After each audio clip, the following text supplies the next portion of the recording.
Oke kawan-kawan, pada video kali ini saya akan mencoba menunjukkan bagaimana caranya memasang sebuah water heater pada jalur air dan gas yang sudah tersedia.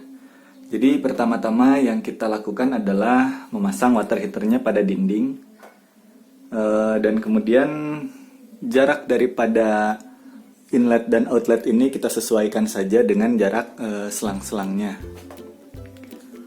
Kemudian ini adalah sumber air ya. Ini adalah sumber air. Sumber air ini saya sarankan untuk membuat keran. Jadi sebelum masuk ke water heater, saya sarankan membuat keran. Jadi apabila kita hendak melepas, kita bisa tinggal menutup saja kerannya dari dalam. Tidak usah keran dari luar atau dari pompa kita matikan. Kita cukup menutup ini saja. Nah, kemudian pada water heater biasanya terdapat 3 buah port. Ini adalah inlet air dingin, ini adalah outlet air panas, dan ini adalah inlet gas.